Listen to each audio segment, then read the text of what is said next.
I've got a number of federally qualified health facilities and dish hospitals in my district that use 340B extensively.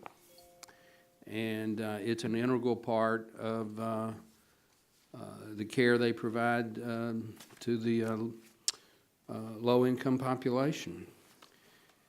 But, you know, it's a program that's just grown exponentially. And quite frankly, I think HRSA has done a pretty amazing job given how many people you have. 24 people at one time. That's about this subcommittee. You did 200 audits. That's 10 per month per person.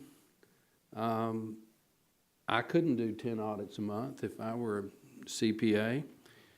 And yet nobody really knows what's going on in the program because it's just, it's so big. I don't even understand what we're talking about when you talk about the money. So I'm going to ask a very elementary question and see if you can explain it to me.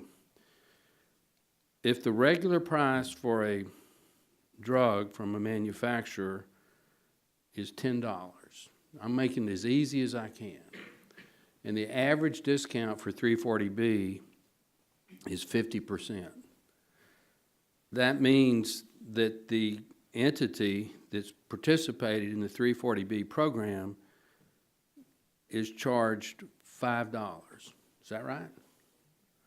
The hospital pharmacy, their cost is $5. Now, if they prescribe that to an outpatient,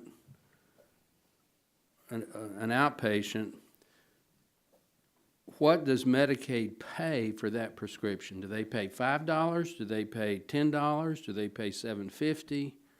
In other words, what, if any, is the markup? Can anybody answer that? So first, with the ceiling price, the price that an entity pays is actually set in statute. The calculation is set based on... Yeah, I don't need to know that. Yep. I'm using my example. $10 is what the retail price would be, the normal price if it wasn't a 340B drug.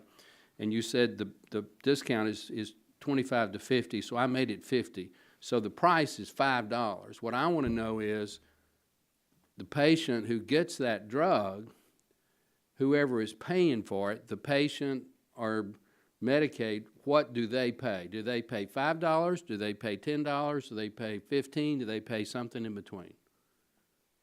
So if the patient has insurance, they would pay their standard copay. If they are uninsured... if they're covered by Medicaid. I could offer, so Medicaid has a rule, CMS has a rule for state Medicaid programs that they would reimburse at that $5 plus a dispensing fee. Plus a dispensing fee, but there's no profit. Not in the Medicaid context. Okay. So technically, whatever the discount is, that's passed through. Yes, to the Medicaid. But you have no way to prove that it really is passed through.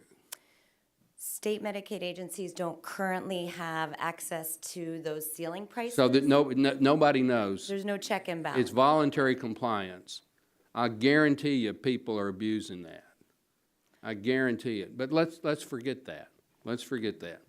So we really have no controls on